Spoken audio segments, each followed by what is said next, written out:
I'm back, bitches. Hello, everyone. It's me, Fist the Whatiffer, and I'm back from my long, unwanted break. Now, let me go ahead and explain a totally valid and real reason why I had to be gone. I'm seriously not joking. This is a real reason. Lack of storage space, so I had to get a new fucking phone. And, the computer won't record for shit, so yeah. Yeah, so we're back with What If Kirito Was a God? Redo. Now, to be honest, I'm actually kind of glad that every time I tried to actually record What If Kirito Was a God redo, it actually kind of failed, because each time it failed, it gave me new ideas, and there's like one idea that I'm sticking with no matter fucking what. But the question is, how are we gonna make Kirito a god? Last time, I just, I kind of just gave him the powers after he got trapped in SAO.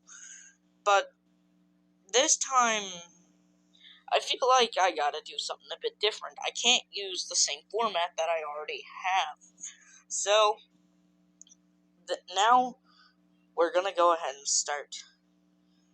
Kirito was never actually born inside of the real world. In fact, he was actually born inside of the Alicization world. Yes, I know what you're thinking. What? Why? Because it's to give him his powers, don't worry. I'm gonna bring some supernatural jism to this shit, so don't worry. So, you heard me right, but you might be wondering, what? This technology never got built before the whole Sword Art Online thing. And this is where I'm gonna say, fuck off, this is my what if, I can do what I want, and then give you an actual explanation. The thing is, this shit was built before SAO, or the plans for it were there before SAO, and let's just say all that stuff happened. The turtle is, that turtle-looking thing, I think that's what they're called, already have the Alicization world up. And yes, he is still friends with Yu-Gi-Oh! I think that's how you pronounce his name. He is still friends with Yu-Gi-Oh! And Alice. It's not that scenario where, like, he grew up with them inside the fictional world and forgot about it a few years after he actually arrived there. He remembers everything. In fact, he doesn't even know the outside world exists. Like, every AI that's inside of that world. And the events of Alicization are actually kind of altered, as it wouldn't be Alice who broke the rules accidentally, I'm pretty sure. It would have been Kirito, as he didn't want anyone else to get hurt, as he's taken away by the Imperial Knights, I'm pretty sure. I think that's what they're called. I'm just going to call them Imperial Knights.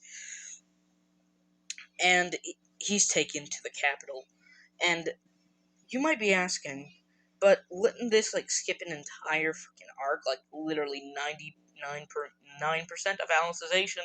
And to that, I tell you, yes. Yes, it would.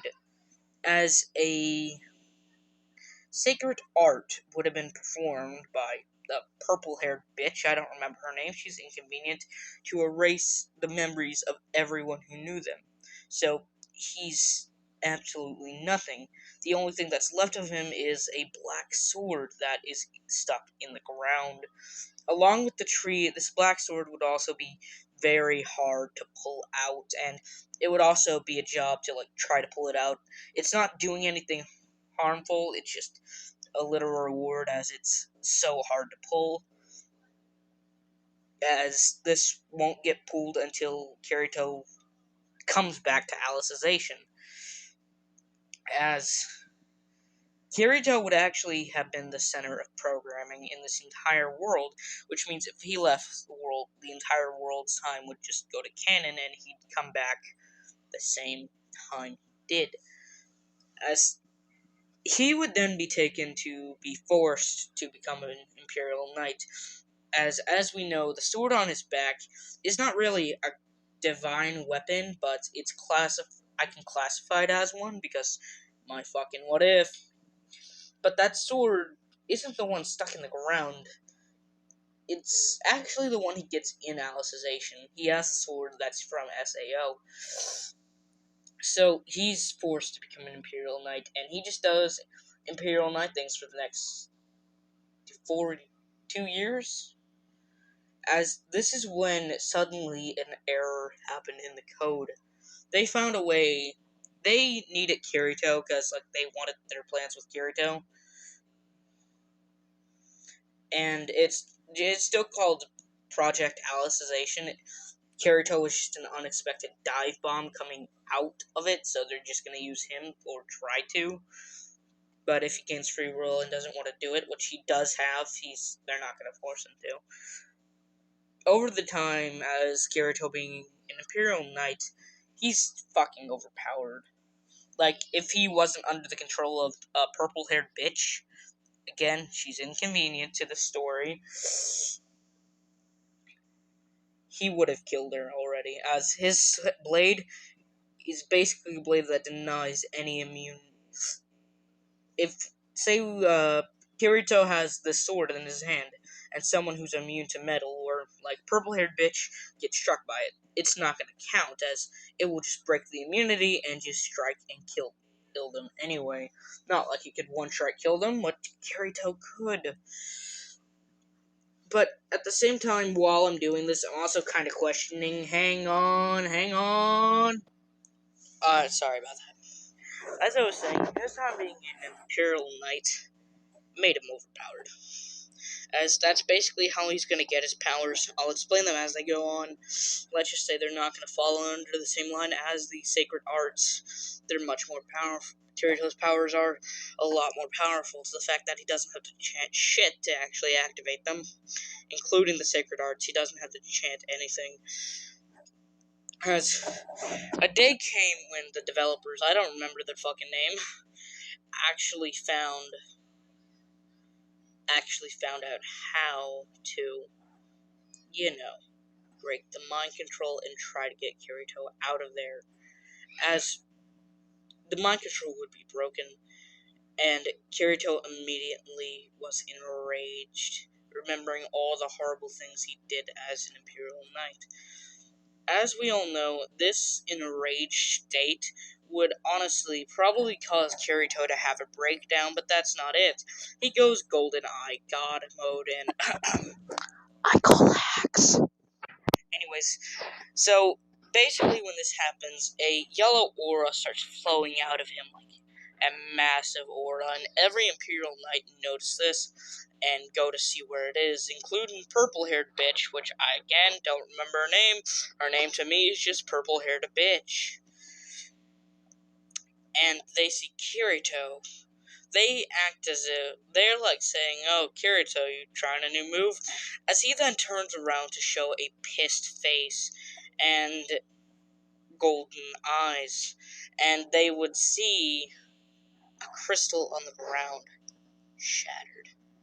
This being revealed to all of them would honestly make their heads start aching, and the crystal would honestly start being forced out of all of them, and Alice is not an Imperial Knight, as actually, she would become an Imperial Knight, as the events would just happen as canon, as I do believe if they forgot everything about Kirito, they would have forgot about the events, and everything before that would have happened. So Alice would be an Imperial Knight by then. As, no, she's not going to remember Kirito, she's not the ship, no one cares. And everyone but purple-haired bitch's Crystal, because I'm pretty sure she doesn't have one, actually, starts to emerge out of their foreheads and starts to shatter, breaking them all free from the control and enraging them.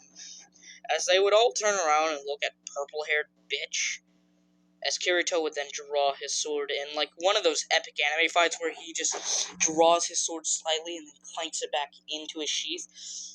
Yeah, that's the scene I'm talking about. Immediately, purple-haired bitch is in fucking pieces, as he then would raise his hand, and a massive orb of darkness would emerge, as it would basically be a black hole to only suck things he wants to be sucked in, as she would start being sucked in, and her code would start to be destroyed, and she would she would be forced to die because she was murdered. After this, Kirito just falls on the ground as his body starts turning into ones and zeros, and Kirito's now being extracted out of the Alicization world, and he does remember Alice and Yu-Gi-Oh! He does, but he knows they don't remember him, as he would then be extracted. I don't know how. You can say whatever the fuck you want in the comments. I'm pretty sure this happened to Alice where she got brought to the real world. I've not watched that far into Alicization to care, because let's be honest. No one who can't understand Japanese likes actually listening to the sub, unless you like looking at subtitles. So Kirito would be extracted, as he would be in this uniform, as it would basically be a year before the launch of SAO. As they would basically just explain to him, and he would respond that he's been used to kill too many innocent people, even if we are nothing more than code. As he would then explain that he doesn't want to fight anymore, he doesn't want to kill anyone, as he'd been forced to do too much. Now, he doesn't care about killing, so his playstyle in SAO is going to be changed, because he doesn't give two craps about killing. He just doesn't want to do it, but he'll do it if necessary, and after all this time with him just, having to watch his body just control itself and kill people, he's grown a lot of resistance towards feeling guilt. That doesn't say he doesn't feel any. It's immense. However, the full amount of guilt isn't actually put on him. So he would then walk off, and he would be given some normal clothes to not stand out, as he would have the ability to copy any code. So if anything's coded into a video game, he could just copy it and bring it into the real world. That's how overpowered he is. So he becomes that same Kirito we know, but how would he get adopted into the Kirigaya family, I'm pretty sure? Well, he would be sent to an orphanage as a teenager and would be adopted, as Kirito, knowing how things work already, as his knowledge is basically fucking infinite, acts as if he's kind of clueless. Not clueless, just acts as if he's like his actual age, which he's not. His intelligence is far beyond Kaiba's. Like, if he were to actually start putting work into like a nerve gear in a game himself, it would basically throw Sword Art Online and the nerve gear out of the water. And also, that doesn't exclude I don't remember what it was called. Both the AR device and the new nerve gear-ish device, I'm pretty sure. I don't know what they're called. I don't remember. So you're gonna have to, forgive me. It's been a fat minute since I watched SAO. But Kirito's life would be pretty average, and it would go to canon. He is still addicted to video games, especially VR video games, as it's where he feels most at home, because, he can't just enter any reality that is coded. It's not possible. But I won't give him that ability, as it'd be too overpowered, and being in VR, even in VR, he still has his powers, as he could import his powers into the game. So he can do that. So in VR games, he doesn't actually use his power. He plays it fairly, as he would basically become the same Kirito we all know. Still having that massive burden of guilt that he's trying and can suppress, but eventually that's all gonna, just spill out. And unfortunately, purple-haired bitch is not dead as well, so don't be excited saying, "Oh, Alicization is already finished." No, it's not. As we would basically just time skip to the launch of SAO, and things would pretty much go to normal. Kirito would get the nerve gear and stuff, load into the game, log into his beta tester account, and he still has everything thanks to his strings. What he doesn't know what it's meant to do. His level is reset though. His level becomes level 1, and he goes ahead and imports his powers. As he would basically just spawn in a bit different from people, because ones and zeros would just start appearing everywhere and start forming Kirito.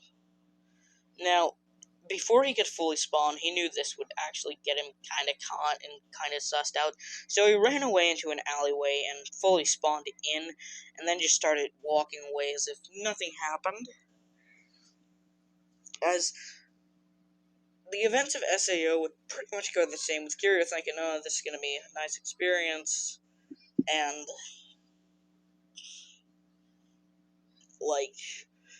he doesn't need to use his powers, which is a total lie to himself. Now, it would go to canon. He would just be like, "I'm not using my powers," and teach us Klein the same basics of the game that he does in canon, and then they start glowing, and Kirito at first thought this was a force shutdown for something, but then it just teleported them all, and he was like, "What?" As everything would go to canon, and it would be explained that they're trapped in the game, and if they die in the game, they die IRL, which I don't understand. Couldn't someone just yank the nerve gear off you fast enough? That's something I don't understand.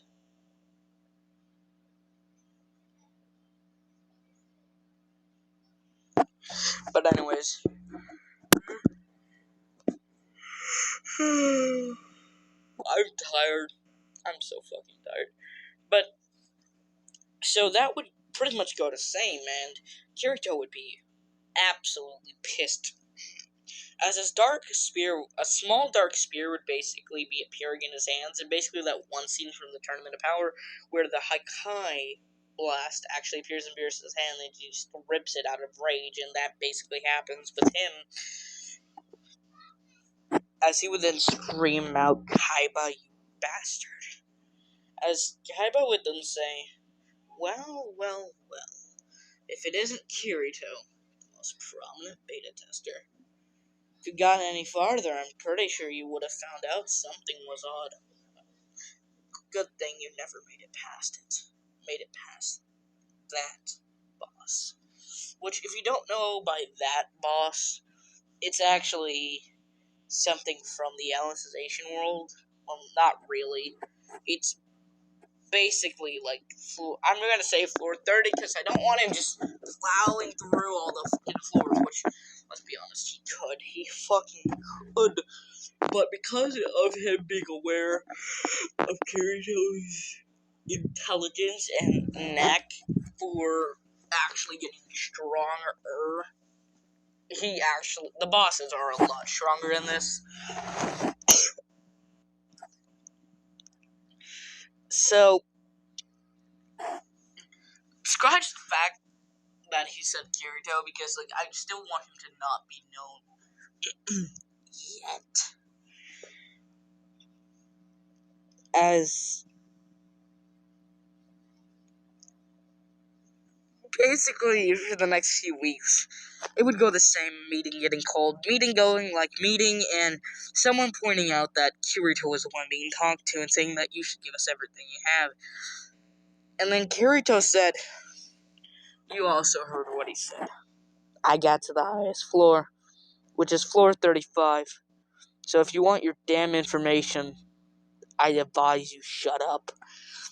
As he would then provide them with a knack of information that he knows, and that he also knows there's something in the code to change the weapons, but that was never used in the beta test, so they're all kind of wary of this, but they just smack it off as a beta tester just trying to get them killed. As it would basically go to canon, Kirito and Asuna would team up, and their feelings would honestly stay the same, just as awkward as ever, as Kirito understands human emotions, and he practically has his own, but he really doesn't want to be with anyone because he knows he's nothing more than just code. As basically, Asuna actually became his friend during the time before the boss fight. They actually became really good friends, and Kirito's insecurity about him being different from others is kind of going away around Asuna. But it's not like he's going to reveal his powers for the world to know, because even if he did, there's absolutely nothing they can do about it. As he would pull up his menu and realize that it's pretty darn good for storage, as his eye would start glowing, one of his eyes would start glowing yellow, and ones and zeros would appear in it, and it would basically just copy the code of the menu and the function of storage and whatnot that he's planning on using in the real world later, like if he ever gets out, which he's thinking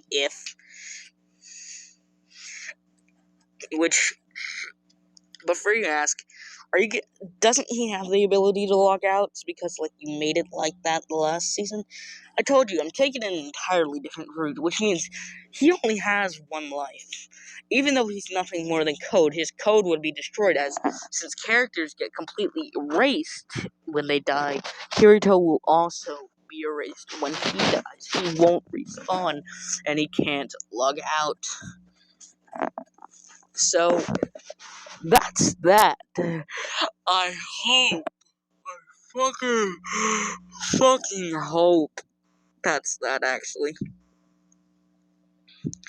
As basically the boss fight would kind of go like canon, and the second the boss switched weapons, they realized that Kirito wasn't lying, as blue-haired bitch, actually not blue-haired bitch, blue-haired guy still gets killed because I can't remember his name. Anyone I can't remember the name of gets killed. That's not true, but the boss fight still ends practically the same way, with Kirito still hiding his powers, as basically they would separate, and Kirito wouldn't actually give the guild device, because he was just planning on walking out before people started, like, calling him cheater, beta tester, beater, or something like that. And, like, something like that was from Kirito's perspective, not mine. I know what they would have called him. As it would actually be Asuna to, like, run after him and, like, ask if they could be a team, as they worked pretty darn good together, and Kirito would accept, and the Moonlit Black Cats, yeah, that whole thing would happen. Just imagine Asuna there, and they would both become the Moonlit Black Cats, but they were both just hiding their strengths for Kirito obvious reasons, and Asuna just not wanting people to know, as she's afraid that people would try to use her for her power, as this is basically real life to her at this point, as her goal is still to try to get to the real world, but at this point the game is real life, as they would still get killed because of their inability to use their damn power, as this would send them both into the shockdown, and the blue-haired girl Kirito would not have a crush on. He would kind of have feelings toward Asuna, but you still get that bias to where, like, no one's gonna accept him because he's nothing more than code. Since Asuna's been his friend for the past half a year now, yeah, some changing timelines, he decided maybe he should tell her, and he then explains one thing, that he's not human, that he's nothing more than AI. Asuna would be kind of shocked and saddened, and she would say, "So, I won't be able to see you again when we actually do get home." As Kirito would then explain, no, Someone found a way to bring me into the real world, but I'm nothing more than a bunch of ones and zeros. Asuna wouldn't care and would just basically hug him, actually thanking him for telling her, as she still accepts him and still has a massive crush towards him. As what the fuck happens next? Where the fuck did my script go? No, motherfucker, where did my script go? Hang on, let me just, backup script, yes, I wrote the script 2 times, don't ask. Let me just, here it is, where am I at? Oh, right. I don't have a script. I just needed an excuse to do something kind of private because, don't want people knowing to go to my pickle jar. I just no, I didn't even grab a pickle jar. I just did it to do it. But anyways, Asuna would still accept him. But seriously, what the fuck is supposed to happen next? Isn't it supposed to be like that big meeting between Asuna, the assault team, and a few of the Knights of the Blood Oaths? Yeah. Actually, no, it's the Christmas.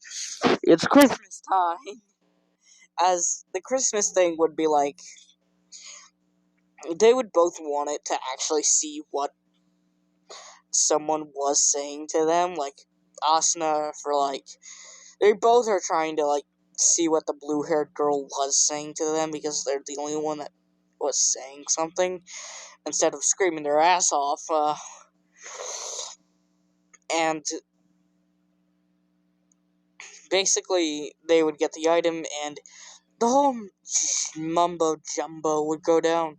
Them realizing it has a 10-second grace period, and wouldn't actually give it decline, as they would.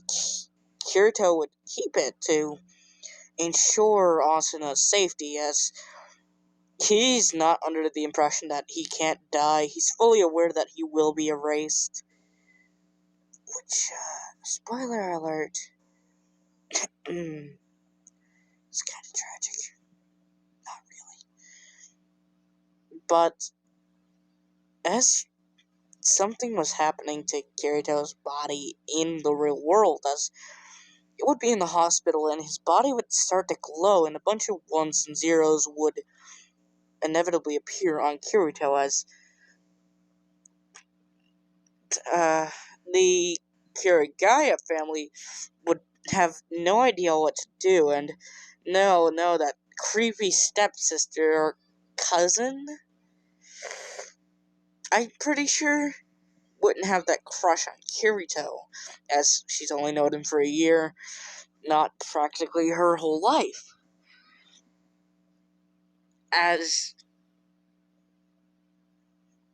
they would be wondering what's going on, as a name would then appear on Kirito's arm. Turtle, or whatever the fuck their name was called, as a numbers that aren't 1 and 0s, like an actual phone number, would start appearing, and they would call the number, and they would get there in a matter of minutes with fucking private jets, and basically be viewing what's going on, as they then see a bit of the code disappearing, and the only code left being Kirito's eye. Don't worry, this isn't Kirito losing his powers. He has all of them at their fullest, if not a greater extent. But Kirito's body has finally made the adaptation to basically start becoming a human, if you know what I mean. Which technically means he's no longer AI, he's part AI, I guess. I have no clue. I just needed to do something to excuse me from killing him off in the end of the series, and to actually allow him to stay alive like the actual series, and not just try to bullshit you guys by saying, oh, Kirito's code couldn't be deleted, which his personality will still get to fucking delete it, but it will take a lot longer than anyone else dying, like maybe like 10, 20, 25 minutes after he dies. Which, yes, if this were to happen, it would override the grace period for him, not anyone else. Not grace period, time limit. As we would then be looking through to reading the book, and it would say, "It is now time to see our very, very important sponsor that you really need to listen to. Like, really fucking need to listen to. Welcome to our sponsor, Raid Shadow." No. Our sponsor is the subscribe button. We urge you to click it. It's free and you can always undo it any other time. Just please don't undo it. I make some really good content. Not really. And if you don't want to miss anything like the second part of this episode, then don't not hit the subscribe button. So hit that subscribe button to get daily content. Not really. And also get some pretty high quality videos. Also, not really. Please subscribe. It helps me. And I would also like to thank you guys so much for 100 subscribers. I know I'm fucking late as shit, but I guess this is the least I could do. It's not a lot, but it explains shit. So, hit the subscribe button, bye.